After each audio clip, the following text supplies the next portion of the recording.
So the first thing we're going to do is make sure the dog is in a position where it can see the sheep, and as the sheep are coming out, make sure it can see it and then release it.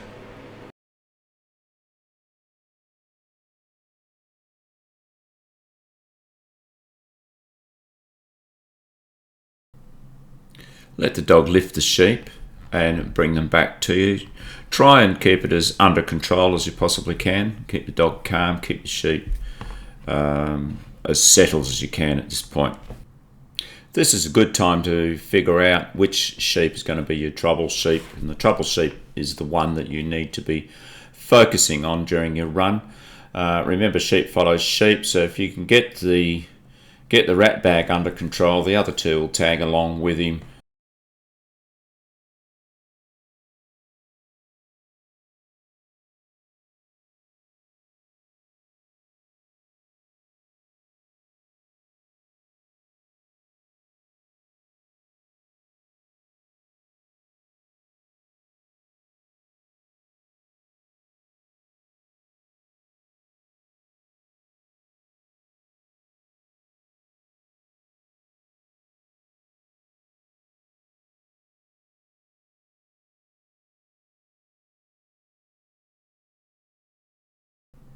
As you come back to the D, get your dog to start controlling the sheep, and just keep them really nice and tight.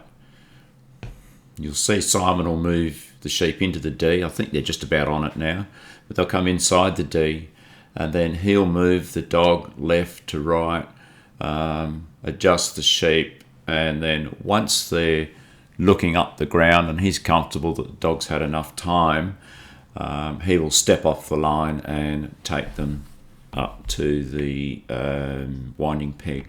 This is commonly called introducing the sheep and the dog, and it's designed to let them suss each other out and settle the sheep and have the sheep understand that the dog's going to be the boss today.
So as you're going up the laneway, the ideal is to form a block on your side and have the dog covering the opposite side, so you're almost on like a point of balance and just drifting the sheep up. Di does this very well. She loses the contact a little bit, but she gets them back onto track and they'll resume that position. So Simon's using his body as a block at one end and the dog as the block at the other end, and that's how they're keeping them in the laneway.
As you approach the winding peg, it's important to keep that momentum going, and as long as the dog's in the right position, you keep that block going, the sheep will walk around the pole.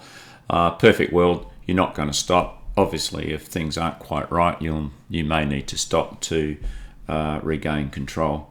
Continuing on across to the first obstacle, Simon is using himself as a block on one side and the dog to manage the other side, so they're kind of squeezing the sheep between them.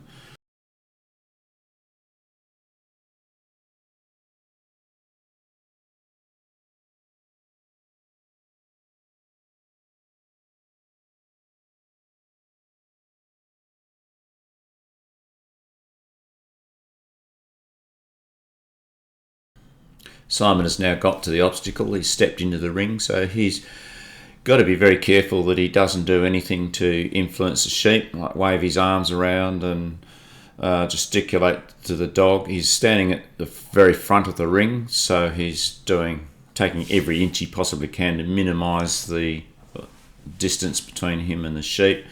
He's taking on a strong body position. You can see he's actually aiming at those sheep, so he's applying enough pressure to hold those sheep against the left side of the obstacle. They're not inclined to come towards him, and the dog's got the ability to just manage basically the other side and be able to roll the sheep and eventually get them into the obstacle.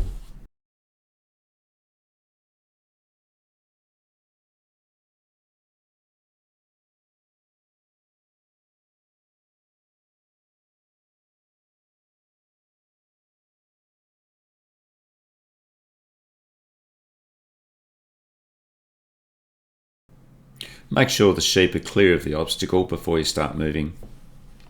So now they're through, there is a bit of a free workspace, not very much, out behind that obstacle. So Simon will get the dog to come around, set the sheep up before he even thinks about leaving that ring.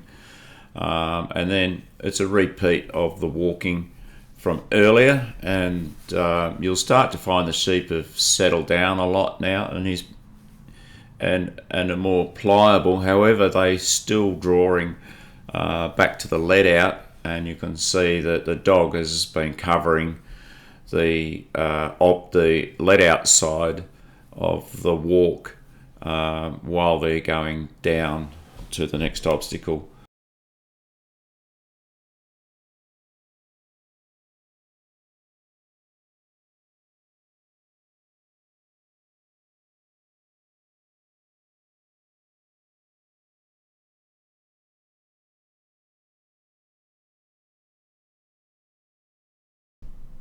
As you approach the bridge, there will be a marker on the ground approximately 15 metres from the obstacle that allows you to let your sheep cross over and work out to your left hand side, which gives you the advantage of setting up for a straighter line into the bridge.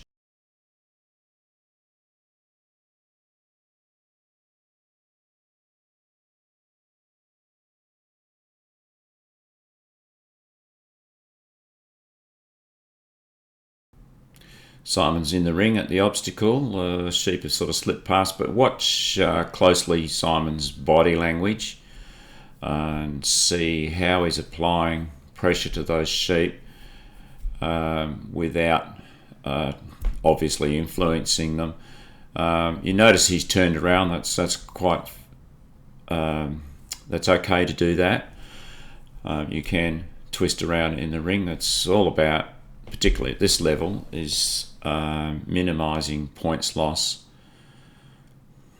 Once the sheep go up on the bridge, the dog may need to follow them up to apply enough force to get them to cross, but it's very important that you do not let your dog follow the sheep off the end of the bridge. The biggest risk that you have there is the dog crossing the sheep. If the sheep go the wrong way and the dog goes the other way, well, then we've got a problem.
Once the sheep are clear of the obstacle, you need to put your dog in the best position to cover potential draws. In this case, the sheep have been drawing down to the bottom corner of the paddock, but you might also be on a ground where they're drawing quite strongly to the let out, so you may need to bring your dog the other side.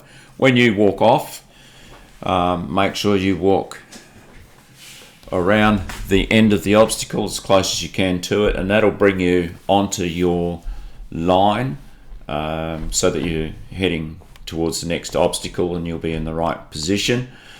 Then again, you're just getting your dog to drift the sheep up, using yourself as a point of balance and a bit of pressure to keep them in line like we were doing earlier.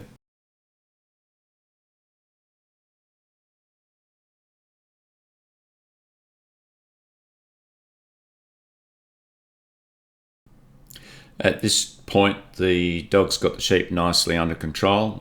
All that work we did earlier has paid off. Heading towards the pen, and the sheep are likely to just go straight in, more or less. What we need to do at the pen is slow our sheep down, keep them on course, maybe sit the dog down in front of them, just hold them, and then that'll give us the opportunity to get to the ring. And then as you bring your sheep in, make sure you aim them at the hinge part. If you ever look at the obstacle, you'll see that the hinge is almost centre between where the handler's standing and the opposite side.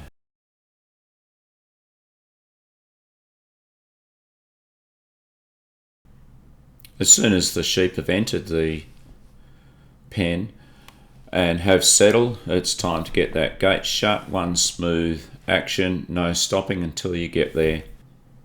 And get your dog to cover the gap as you're closing the gate. It should really be coming around with you, just holding that, blocking that open position.